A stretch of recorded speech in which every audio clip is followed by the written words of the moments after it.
feeling all your emotions. Came a long way from roaches. I ain't ready to burn, get the rolling. I ain't never needed nothing broken.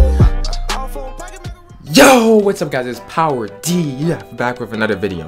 Now, Ronnie2K and Mike Wayne just tweeted out an article talking about some huge gameplay changes coming in NBA 2K19. Now, I'm not going to read the whole article, but I'm going to break down the important points for you so you guys can understand some of the changes that will be coming in NBA 2K19. Now, the first big thing they went over is this new Takeover System. Now, I'd like to compare the Takeover System to a grand badge, because basically what it is if you play well as a playmaker, like if you pass well, do all the things a playmaker is supposed to do, then you're going to get boosted in your playmaker stats. So it's kind of like a grand badge, but I don't think it's the same as a grand badge, because in 2K17 it always seemed to me, if you were locked down and you got your grand badge, everything got boosted.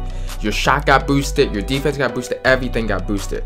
What it's saying right here in this Takeover System is, if you play well as a playmaker, they give an example, Rajon Rondo, he's not going to be shooting 3-pointers because he has this new hot Takeover badge, whatever.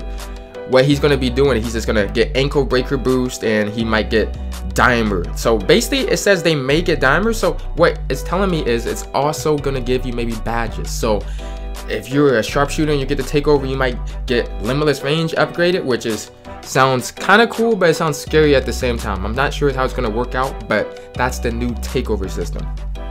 The next thing they said, which is not a big deal, it should have been fixed a long time ago, is they said they fixed the motion system where people just like run through each other. If you played NBA 2K18, you know a lot of times it seemed like your player would just go through the other player and then you wouldn't lose the ball. It's like you would just like dribble through the other person's body. They said that's fixed, but I don't know if I should believe them, because they say this every single year. We fixed the motion system, we fixed this, and it's like the same exact thing. So take that with a grain of salt. The next thing they did talk about is steal opportunities, successful steal opportunities.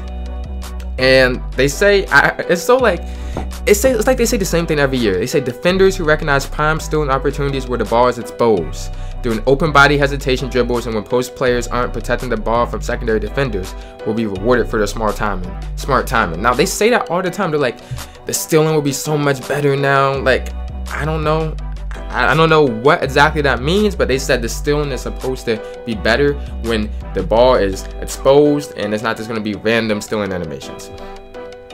Now the next thing is they talk about this skill gap.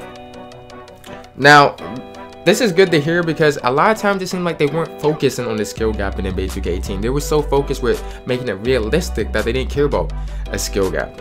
And sometimes those two things kind of clash. So they say they took auto contest out of the game, and defenders can't just rely on holding the left trigger to be in the ideal situation to contest a shot. They took out that automatic contest system, and defenders have to actively get a hand in the shooter's face. Now what this basically means is it's not just going to contest the shot for you. They say you actually have to use your right analog stick to move if you want to contest the shot. So that's going to take a lot of getting used to for some people. You guys aren't going to realize the impact of it until you actually get in the game, but that's actually a big thing. Now the next thing, this actually got me excited, the dribbling that they were talking about. So I'm not even a dribbler and I'm still excited.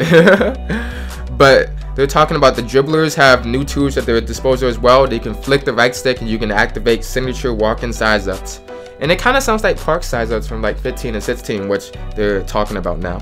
These unique street ball moves. Now, this is the really exciting part for me. So they're saying those playing in the park or blacktop have a lot more entertaining dribbling moves. So they said, first of all, they said in the park.